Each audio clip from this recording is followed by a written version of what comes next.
The story is called Vacation. Way down in a bayou town, just for kicks, my love, you and me. We don't know this place. No infusion bars, vintage boutiques, or multi-level movie theaters. No yuppies, hippies, or hipsters. People here lean too close and slur through log lips, and you can count their swampy teeth. Hey, be nice, you say. Watch the stereotypes. I know it, but even so, those were some teeth. I gotta hear Live Zydeco. I would die to hear it. So we drive to the roadhouse, out where the town trickles off into the weeds. We get there as the light bulbs on the sign blink out. Two women stand smoking in the dirt lot. Hey, is the music really over for the night? I ask. It's so early. A brunette with wadded tissue cheeks says, yeah, dig on home already. But come on back tomorrow, 7 o'clock, to be at it again. But there is no tomorrow. There has to be another roadhouse in the next town, I say to you. Didn't we pass one? We pull over in a gas station parking lot, and while the rental Hyundai idles, we fish out our gadgets. The race is on to find an open roadhouse in Never Never. It's an android duel. You're Palm Pre, I'm Intercept. Our fingers fly blind across the QWERTY pads. Our throats glow icy blue. It takes forever, doesn't it, my love? There's no reception on this bayou, not enough radio towers. But we've got a lust for the down home, for the real. The Cajun soul is somewhere out in this broad night, somewhere beyond the crickets and the bashed-in trailers and the last of the kitchen hands rinsing out giant crawfish tubs. Someone, somewhere, is scratching time on a washboard. So our fingers manipulate our mobile devices and the signals bounce into nothing. And would you look at that moon? It's big as a whale. We don't notice the dark man until he pops his head right through the open car window, folds his arms on the door. How y'all doing? Wonderful. Yourself? Look at here. I don't mind if you're going to meet somebody in this lot. You know, it's all right. Just pull on over there where you'll be a little out of sight. We're just trying to get online so we can find some music. Hey, I'm for real. I'm the manager of this place. I don't care if you're black, blue, white, purple, or green. I'm for real. It's all right if you want to meet them. Just do it over there instead out here where everybody's looking at you. He leans right over your lap, my love, his moon face close to yours, and you can count his swampy teeth if you want to. I'm for real, he says. I ain't asking for money. I got money. He pulls out $2 ragged from his pocket. I'm not homeless or nothing. I'm trying to get something to eat. Oh, here, I say, we have a lot left from dinner. I reach into the back seat for a styrofoam box of crawfish etouffee I couldn't finish. He opens the lid and runs his puffy pointer finger through the gelatinous remains. Nah, I don't need this stuff, he says, handing it back. What's in the other box? Hey, man, you say, we're going to take off. Thanks for the advice. I'm not saying you can't stay. You can stay and be who you're waiting for. Just park on over yonder. We're going to move along now, you say, letting the car roll slowly forward. Mr. Heebie-Jeebie does stand up now, so as not to lose his head and arms, and we escape onto Rue Principale. Shit, that was creepy. Yeah, just a little. At least we know where to score meth. We laugh and hold hands, but, my love, we don't know anything.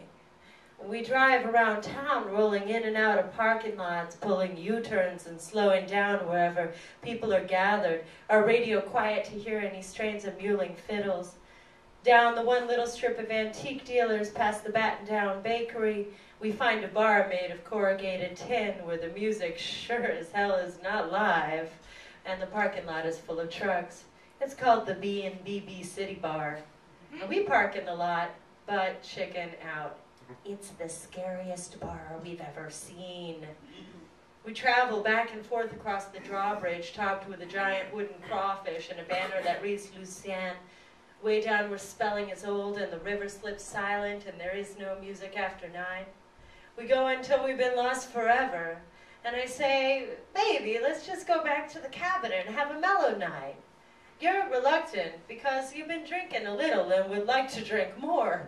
You'd like to shoot the shit with some locals and see if you can get a laugh from the new joke you made up. We're on a vacation. I say, come on, the lake will be pretty under this moon. We'll take some beer. You smile for me and pat my knee. Sure thing, you say. We stop at a different gas station and buy a 6 of Abita and head back across that bridge one last time, find our narrow road through the lightless fields, open the moonroof, crack a beer to share. Beards of Spanish moss wag above the road, the trees becoming taller than themselves and the headlights. The headlights make 20 feet of world exist, and we could sail off a cliff without seeing it come. But there are no cliffs, and no mountains, and no hills. We could drive into a swamp. That we could do. Isolated houses loom like fortresses, like ancient schools, like insane asylums. And the sunken trailers with their faces pummeled and the windows bandaged and cars slumped out front on 3 wheels. We see no headlights but our own. Our cabin is down a dirt road called Lawless Tarzan, a road without rules. But we miss it, instead continuing until the pavement ends at a fence where we must turn left or right, and you instinctively head right. And I say, no, baby, we passed it way back there, pull over.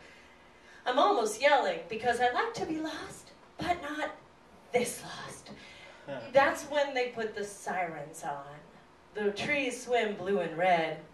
A silver pickup parks behind us. Footsteps grind rocks into the dirt. He walks with a world full of time. His face at the window is young and shiny, acne on his chin. He's plainclothes, in a sweat-stained tee, but with a gun in a shoulder holster and a badge on a lanyard around his neck. Y'all lost? Oh, my love, we are very, very lost. We have an open beer in the car, but that's not even illegal here, right? Illegal is the baggie of ragweed you scored in the French Quarter, now crushed in your back pocket. Being from California might possibly be illegal, and our ignorance is certainly a crime. Where y'all headed out here? Country cabins, you say? Or whatever it's called, Cajun cottages? I think that's it. The cop shakes his head. We missed the sign in the dark, I say. Alright, let me ask you something. The cop leans in close and his badge swings in and hits you on the cheek. You flinch, and I feel that. This is real. He says, did you maybe talk to a fella at the food fund? The what? Gas station across the bridge. Oh, that guy! We both laugh like it's the best one we heard all night, a real thigh slapper. He was a piece of work, trying to be casual, trying to make it stick. The cop is not amused. Do you know him? No. Why did you talk to him? We were lost? Did you hand him some sort of box? Leftovers from dinner.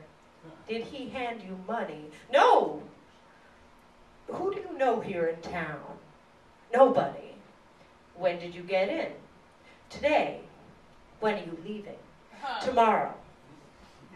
Why did you come to this hellhole? Because we've never been. No other reason. No. What kind of reason is that? Silence. License and registration. It takes 2 of us to figure out how to open the glove box. You turn on the windshield wiper by accident. Rental car, you say. He reads your license and then gives you that look. It's the one we both expect. San Francisco. My love, all those movies we watched on the couch are running through my head. This is how lives change course forever. This is how idiotic tourists get their comeuppance. This is how the wife gets raped while the husband watches with a Bowie knife pressed to his testicles. This is how couples end up chained in basements. This is how people get skinned and their skin's made into throw rugs. This is how gators get fat. This is how... You ask, how long have you guys been following us? It looked mighty peculiar, he says, all them stops you were making. Now we start explaining in earnest. We both talk at the same time. The partner walks over, nods, listens. He is older, looks like a father, maybe a grandfather. He wears a uniform. Plainclothes keeps asking, and we keep explaining. Every place we stopped, every conversation with every stranger. I grab the open map in the back seat and tell him our route from New Orleans with the little towns on the way. I point to the styrofoam containers from the crawfish joint we had dinner. We keep talking. Not too much, never too much, maybe way too much. He carries your license back to the silver truck. It's unmarked, looks like any other truck, save the Rollin' Cherry on the dash. Whatever happened to black and white? The cops confer and we risk glancing at each other, our wild eyes flashing blue and red, our love a current between us. We will save each other. Plainclothes come back and says, where'd y'all say you were staying? Cajun Cottages, I say firmly, because I'm the one with the memory in this operation. It's on a road called Lawless Tawson. There's a lake. All right, then. We take you back there. He hands you your license.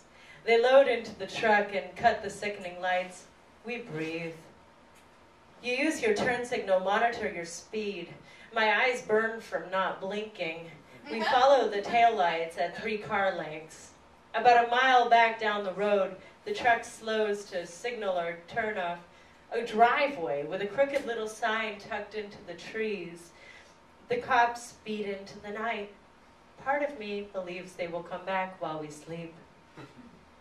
I have to hand it to them, you say. They did protect and serve. We grind down the driveway to the perfect little pink cabin on the lake with its porch swing and infantile curtains, quaint dolls on the dresser. But it's a nervous cabin. The crack of a tree branch jerks me to the window. I have to get out of doors, I say. We make a decision. I grab the towels and jackets and you grab the beer. We move quietly down to the bank where the canoes wait. We debate in whispers and choose the narrow aluminum one. You roll it over with a thump and we board unsteadily.